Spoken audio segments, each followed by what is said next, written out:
என் அன்பு குழந்தையே, நீ சிரித்து சந்தித்ததும் பழகியதும் இப்பொழுது அழுது கொண்டிருப்பதும் எல்லாமே விதியின் விளையாட்டுத்தான். உன் துன்ப நாட்களும் வாழ்க்கையில் சுழற்சி நாட்கள்தான். இப்பொழுது நீ துன்பத்தை அனுபவித்து கொண்டிருந்தாய். நிச்சயம் உனக்கான இன்பங்கள் உனக்காக காத்திருக்கும். இப்பொழுது நீ அனுபவிக்கும் கஷ்டங்கள் எல்லாம் நான் உனக்கு கொடுக்கும் சோதனைகள் என்று தானே நினைக்கிறாய்? நிச்சயமாக இல்லை குழந்தையே.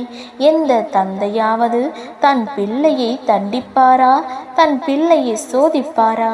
அப்படி இருக்க நான் எப்படி உன்னை தண்டிப்பேன்?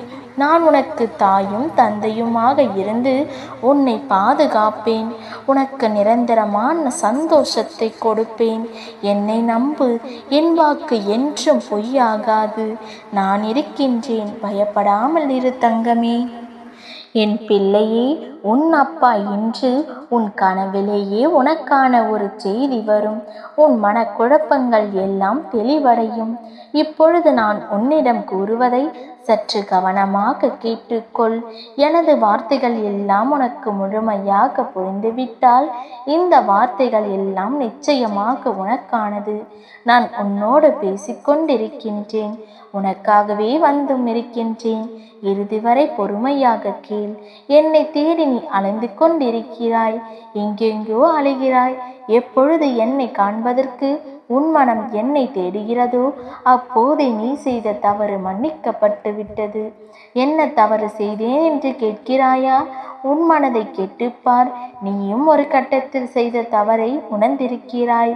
ஒரு பொழுதும் என்னிடம் மன்னிப்பும் கேட்டிருக்கிறாய். இப்பொழுது அதிலிருந்து முழுமையாக வெளிவந்து விட்டாய். அந்த தவறும் மன்னிக்கப்பட்டு விட்டது. இனி அவற்றை பற்றி கவலைப்பட ஒன்றுமில்லை.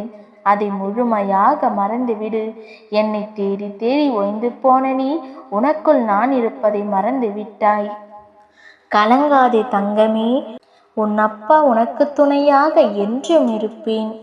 என் பிள்ளையே, ஏன் இத்தனை கவலைகளும் குழப்பங்களும் உன் மனதில்? தெளிவாயிரு.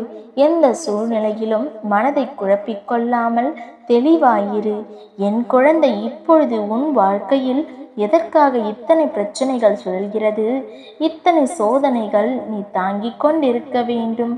எதற்காக உன்னை சுற்றி எதிர்மறை நிகழ்வுகள் நிகழ்கின்றன என்பதை பற்றி எல்லாம் நீ தெளிவாக புரிந்து கொண்டால் மட்டுமே அந்த பிரச்சனைகளுக்கு தெளிவான முடிவு காண முடியும். நான் ஏற்கனவே உன்னிடம் கூறியுள்ளேன். உன் வாழ்க்கையில் நடக்கும் ஒவ்வொரு நிகழ்வுகளும் ஏற்கனவே தீர்மானிக்கப்பட்ட விதி என்று. இந்த விதியின் விளையாட்டை நீ புரிந்து கொள்ளும் நேரத்தில் உன் கண்ணீரும் கவலைகளும் முடிவுக்கு வரும். நான் சொல்வதை கவனமாக கேள். இதை முழுமையாக கேட்டு முடிக்கும் நேரத்தில் உன் பிரச்சனைகளுக்கு தீர்வு கிடைக்கும். ஒருவர் உனக்கு வேண்டிய உதவியை செய்கிறார் என்றால் முற்பிறவியில் உன் உதவியை பெற்றவராக இருக்கும். அந்த கடனை அடைக்கவே இந்த பிறவியில் உன்னோடு அன்பாக இருக்கிறார்கள். அதே போலத்தான் உன்னை யாராவது ஏமாத்தி சென்று விட்டாலோ, உன் மனதை காயப்படுத்தி சென்றாலோ, நீ செய்த கர்மாவை கழிக்கவே இப்பிறவியில் உன்னை பின்தொடர்கிறார்கள்.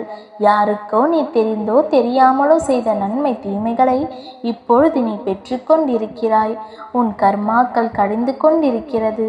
ஆனால் ஒன்றை மட்டும் புரிந்து கொள். உனக்கு கஷ்டங்களை கொடுப்பவருக்கும் கர்மா என்ற ஒன்று இருக்கிறது. அவர்கள் உனக்கு இழைக்கும் தீமைகளை வேறு யாரேனும் மூலமாக அவர்களுக்கு பெறக்கூடும். அன்பு குழந்தையே, ஒன்றை மட்டும் நினைவில் வைத்துக்கொள். நீ கர்மாவை கழிக்கும் போது யாரையும் தூற்றிவிடாதே. எத்தனை கஷ்டங்களை அனுபவித்தாலும் எல்லாம் சரியாகிவிடும் என்று நினைத்துக்கொள். யாரையும் ஒருபோதும் பழிக்காதே. அதன் மூலம் உன் கர்மாவை மீண்டும் நீட்டித்துக் கொள்வாய். நீ பட்ட கஷ்டம் போதும். கண்ணீர் விடும்போது உன் கர்மாக்கள் கொஞ்சம் கொஞ்சமாக கழிந்து கொண்டு வருகிறது.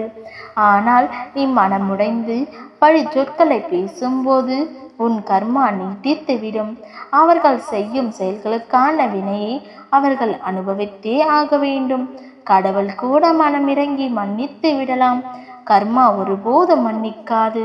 இப்போதாவது புரிந்து கொள். உன் துன்பங்கள் நிரந்தரம் இல்லை என்று. ஒரு நாள் அதுவும் கடந்து போகும். உனக்கான இன்ப நாட்களும் காத்திருக்கிறது என் பிள்ளையே. சந்தோஷமாக இனி இருப்பாய். நல்லது உன் வாழ்வில் நடக்க துவங்கும்.